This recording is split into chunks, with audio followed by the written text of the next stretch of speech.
నమస్తే. పవన్ కళ్యాణ్ వస్తే ఒక నమస్కారం, లేకపోతే రెండో నమస్కారం అని చెప్పేసి ముద్రగడ ఒక కామెంట్ చేశారు. అసలు ఏ కాంటెక్స్‌లో అన్నారనేది మనకు వివరించడానికి సీనియర్ జర్నలిస్ట్ దాము బాలాజీ ఉన్నారు. ఆయన అడిగి తెలుసుకుందాం. నమస్తే సార్. నమస్తే సార్, ఏ కాంటెక్స్‌లో అని ఉండొచ్చు పవన్ కళ్యాణ్ వస్తే ఒక నమస్కారం, రాకపోతే రెండో నమస్కారం అని చెప్పి? ఏ కాంటెక్స్ట్లో అంటే ముద్రగడ పద్మనాభం యాక్చువల్గా వైసీపీలో జాయిన్ అవుతాడని అప్పుడు వార్తలు వచ్చాయి. నిజానికి పవన్ కళ్యాణ్కి వ్యతిరేకంగా ముద్రగడ పద్మనాభం లెటర్లు కూడా రాశాడు వ్యతిరేకంగా. అట్లాగే చంద్రబాబుకి లెటర్ రాశాడు. ఆయన ముందు నుంచి కూడా pro YCP, anti TDP, anti జనసేనగా ఉంటున్నాడు ఆయన. కానీ సడన్గా ఏం జరిగిందంటే వైసీపీ ఆయన్ని పక్కన పెట్టేసింది. దానికి ప్రధాన కారణం వైసీపీ నుంచి ఏం చెప్తున్నారంటే ముద్రగడ పద్మనాభానికి 3 సీట్లు ఇవ్వాల్సిన పరిస్థితి. ముద్రగడ పద్మనాభంకి ఇవ్వాలి, వాళ్ళ కొడుకు చిన్న కొడుకు గిరికి ఇవ్వాలి, వాళ్ళ భార్యకి ఇవ్వాలి. కనీసం 2 సీట్లు అడుగుతున్నారు. సో అది ఇబ్బందిగా ఉంది. అంటే ఆ 3 కూడా గెలిచే పరిస్థితి ఉంటేనే కదా వైసీపీ ఇస్తుంది. సో ఆయనకి ఖచ్చితంగా ఒక కాపు నాయకుడిగా గుర్తింపు ఉంది. ఆయనకంటూ ఒక ఇండిపెండెంట్గా ఉంది. కానీ ఆయనతో ప్రాబ్లం ఏంటంటే ఆయన ఏ నిర్మాణాల్లో కూడా ఇమ్మడలేని వ్యక్తిత్వం ఉంది ఆయనకి ముందు నుంచి కూడా. ఆయన మారని పార్టీ లేదు, ఆయన అన్ని పార్టీలు మారిపోయాయి. సో అందువల్ల ఆయన్ని డీల్ చేయడం పార్టీలకి చాలా ఇబ్బంది అవుతుంది. దాంతో వైసీపీ వాళ్ళు ఆయన ఉంటే వచ్చే లాభం కంటే లేకపోతేనే బెటర్ అన్న పరిస్థితుల్లో వాళ్ళు వదిలేశారు. దాంతో ఆయనకి ఇంకా గత్యంతరం లేకుండా ఇంకా ఆల్టర్నేటివ్ ఉన్నది ఏంటి? తెలుగుదేశం, జనసేన, బీజేపీలోకి వెళ్ళే పరిస్థితి కష్టమే కొంచెం. బీజేపీ వాళ్ళు కూడా ట్రై చేస్తున్నారని చెప్తున్నారు. సో ఈ లోపల తెలుగుదేశం వాళ్ళు ట్రై చేశారు. కాకపోతే చంద్రబాబు కూడా ఆయన్ని తెలుగుదేశంలో తీసుకుంటే ఇబ్బంది అని చెప్పి జనసేనకి రికమెండ్ చేశాడని చెప్తున్నారు. సో దాంతో జనసేన నాయకులు కొంత బొలిశెట్టి వీళ్ళు వెళ్ళి కలిశారు ఆయన్ని. కలిసి కాకపోతే ఆయన పెద్ద, ఆయన కాపును కమ్యూనిటీలో ఒక పెద్ద తల కాబట్టి ఆయన్ను మనం పోయి ఆహ్వానించడం కంటే పవన్ కళ్యాణ్ వచ్చి ఆయన పిలిస్తే గౌరవం ఉంటుంది అన్న పద్ధతిలో పవన్ కళ్యాణ్ కూడా నేను వస్తానని చెప్పాడు. ఒక 2-3 రోజుల్లో పవన్ కళ్యాణ్ వస్తాడు మీ దగ్గరికి, మీ ఇంటికి వచ్చి తను ఆహ్వానిస్తాడన్నారు.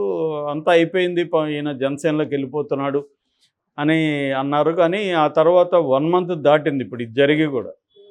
1 మంత్ దాటితే ఇప్పటివరకు పవన్ కళ్యాణ్ వెళ్ళలేదు. సో దాంతో ఎవరో నిన్న అడిగారు ఆయన్ని, ఏంటి పవన్ కళ్యాణ్ వస్తానన్నారు కదా, నెల దాటింది రాలేదంటే ఆయన తన పద్ధతిలో వస్తే ఒక నమస్కారం, రాకపోతే 2 నమస్కారాలు, ఆయన వచ్చినా రాకపోయినా నాకు పెద్ద ఫరక్ పడదు అని ఆయన డిసైడ్ అయిపోయాడు. ఎందుకంటే ఆయనకి టికెట్ ఇచ్చే పరిస్థితి లేదనేది ముద్రగడ పద్మనాభకి అర్థమైంది. ఎందుకంటే పవన్ కళ్యాణ్ కూడా ఆయన్ని భరించే పరిస్థితి లేదు. పవన్ కళ్యాణ్ మామూలుగానే తనకి ఈక్వలెంట్ కానీ లేకపోతే కొంత నాలెడ్జ్ ఉన్న వాళ్ళని ఎవరు భరించడు పవన్ కళ్యాణ్ అని అందరూ చెప్తారు. పవన్ కళ్యాణ్ దగ్గర పనిచేసి బయటకు వచ్చిన వాళ్ళందరూ కూడా ఆయనకి వ్యతిరేకంగా మాట్లాడినా, భిన్నంగా మాట్లాడినా, ఏదైనా ఆర్గ్యూ చేసినా ఆయనకి నచ్చదు. అది అలాంటి వాళ్ళని దూరం పెట్టేస్తాడు అని మాట్లాడు. చాలామంది లీడర్లకి ఈ స్వభావం ఉంటుంది. వాళ్ళకి ఒక రకమైన ఇన్సెక్యూరిటీ ఉంటుంది. పవన్ కళ్యాణ్కి ఉండడంలో ఆశ్చర్యం కూడా లేదు. ఎందుకంటే వాళ్ళ అన్న పార్టీని చూశాడు. చాలామంది వచ్చి వాళ్ళ అన్న పార్టీని నాశనం చేశారని ఆయన నమ్ముతుంటాడు. ఎందుకంటే వాళ్ళ అన్న చిరంజీవి గారికి ఏంటంటే ఒక మృదువైన స్వభావం. ఆయన హార్ష్గా ఎవరితో మాట్లాడలేడు. రెండోది మొహమాటం ఉంటుంది వాళ్ళ అన్నకి. అది కూడా పవన్ కళ్యాణే చెప్పాడు కూడా, బాలకృష్ణ దీంతో చెప్పాడు. సో అన్స్టాపబుల్ షోలో చెప్పాడు. సో ఆ మొహమాటం వల్ల ఆయన నిక్కచ్చిగా అభిప్రాయాలు నో చెప్పాల్సిన దగ్గర నో చెప్పలేదు. దానివల్ల అనేక ఇబ్బందులు వచ్చాయని. సో ప్రజారాజ్యం నుంచి ఆయన నేర్చుకున్న గుణపాఠం ఏంటంటే మనమే కమాండింగ్గా ఉండాలి, ఇంకెవరిని కూడా దగ్గరికి రానివ్వకూడదు, తగున డిస్టెన్స్లో పెట్టాలి అనేది ఆయన నేర్చుకున్నాడు. మంచి చెడ్డ అనేది పక్కన పెడితే ఆయన ఎంచుకున్న మోడల్, ఆయన అనుభవం, అది ఆయన డీల్ చేయగలిగిన పరిస్థితి. అది కొంతమంది డీల్ చేయగలరు. చంద్రబాబు అనుకో డీల్ చేయగలడు, ఎలాంటి జగన్ అనుకో డీల్ చేయగలడు, కేసీఆర్ డీల్ చేయగలడు.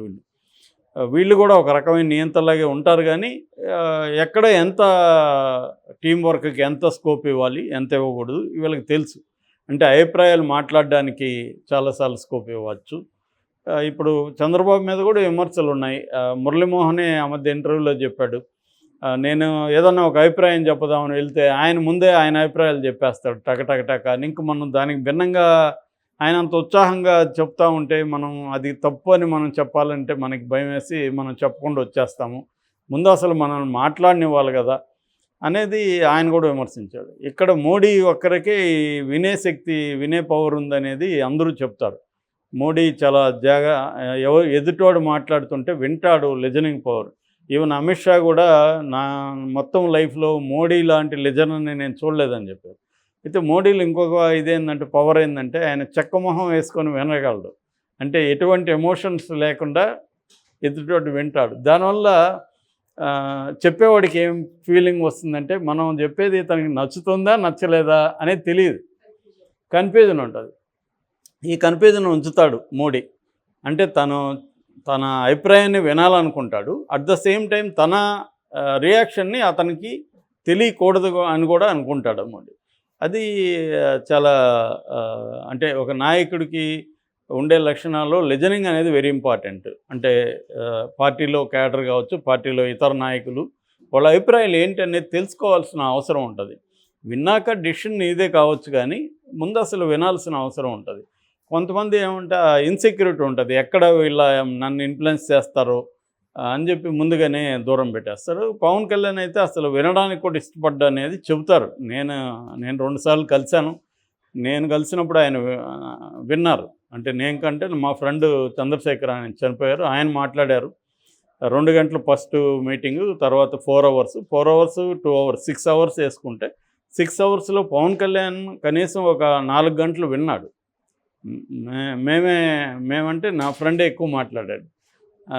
అప్పుడైతే విన్నాడు, మొత్తం అభిప్రాయాలు విన్నాడు, నచ్చింది ఆయనకి మా ఫ్రెండ్ చెప్పిన అభిప్రాయాలు, అలాగా ఉనింది. కానీ చాలామంది ఆయనతో కూడా రెగ్యులర్గా పనిచేసేవాళ్ళు చెప్పేది ఏంటంటే ఆయనకి ఎవరైనా ఇండిపెండెంట్గా అభిప్రాయాలు చెప్తే నచ్చదు అనేది చెప్తారు. అలాగా కూడా ఇబ్బంది ఉంది. రెండోది ఆయన్ని అకామిడేట్ చేయాలంటే అదేదో ఫ్యామిలీ ప్యాక్ లాగా ఆయన ఒక్కరి కోసం అంటే ఆయన చిన్న కొడుకు, కోడలు వాళ్ళనంతా అకామిడేట్ చేసే పరిస్థితిలో జనసేన లేదు. ఎందుకంటే జనసేనకి ఇచ్చేదే 20 నుంచి 25 ఇస్తారు, అంతకంటే ఎక్కువ ఇచ్చే పరిస్థితి కనబడలేదు. ఎందుకంటే తెలుగుదేశం మీడియా కూడా లీక్ చేసింది, ఆంధ్రజ్యోతిలోనే రాశారు క్లియర్గా. ఆయన 20 ఇస్తానన్నారు చంద్రబాబు, ఆయన 30 అడిగారు, ఫైనల్గా 28 అన్నా ఇవ్వండి అన్నారు. 25 వరకు చూద్దాంలే, ముందు 20 తీసుకోండి, 5 తర్వాత చూద్దాం అన్నాడు చంద్రబాబు అన్న ఇది రాశారు. ఏదేమైనా 25 మ్యాక్సిమం ఇచ్చే అవకాశమే కనిపిస్తూ ఉంది. సో ఇటువంటి కాంటెక్స్ట్లో ఆయన అకామిడేట్ చేయలేడు ఇప్పుడు. ఎందుకంటే తనకి కొత్తగా జాయిన్ అయ్యే వాళ్ళు కూడా పెరుగుతున్నారు మెల్లగా జనసేనలోకి. వైసీపీ రెబల్స్ కావచ్చు, ఇటు తెలుగుదేశం నుంచి ఆశావాహులు ఉంటారు, తెలుగుదేశంలో అందరికి ఇవ్వలేరు. అప్పుడు వాళ్ళు ఏం చేస్తారు, ఇండైరెక్ట్గా జనసేనలోకి వెళ్ళి మళ్ళీ అదే కూటమి కదా, గెలిచినాక మళ్ళీ తెలుగుదేశంలోకి రావచ్చు. చంద్రబాబు కూడా అట్లాంటి దాన్ని ఇండైరెక్ట్గా ప్రోత్సహించవచ్చు. ఎందుకంటే ఆయనకి జనసేనలో కంటే కూడా జనసేనలో తన మనుషులు ఉంటే బెటర్ కదా, కంట్రోల్ ఉంటుంది జనసేన. చంద్రబాబు వ్యూహంలో ఇది ముందు నుంచి కూడా ఉంది. బీజేపీలోకి కూడా 2014లో కూడా తన మనుషులను పంపించాడు. కామినేని శ్రీనివాసరావు అలాంటి వాళ్ళు, ఆయన వెళ్ళిన వాళ్ళు మళ్ళీ వాళ్ళకే మినిస్టర్లు, ఆ కోటాలో కూడా తన మనుషులకే మినిస్టర్లు ఇచ్చాడు. ఇదంతా రాజకీయాల్లో ప్రతి పార్టీ కూడా ఇతర పార్టీలని కంట్రోల్ చేయాలనుకుంటుంది. వీలైనంత వరకు వీలైతే కంట్రోల్ చేస్తారు, అంతేగాని నేను చాలాసార్లు చెప్పాను, రాజకీయ పార్టీలకి ఇవాళ విలువలో ఇంకోటో సిద్ధాంతమో అది మాట్లాడుకొని వేస్ట్.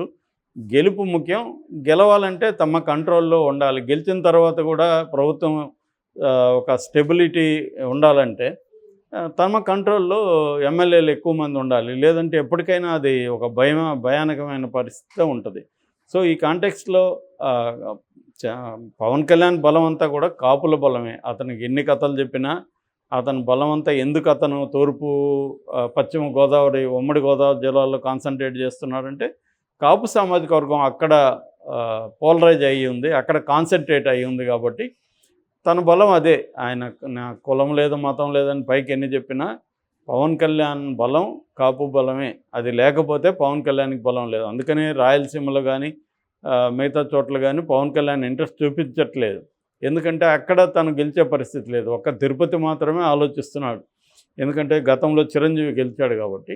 సో ఈ కాంటెక్స్లో ముద్రగడ పద్మనాభం ఇలా చెప్పడం అనేది కొంత ఇబ్బందికరమైన జనసేనకి.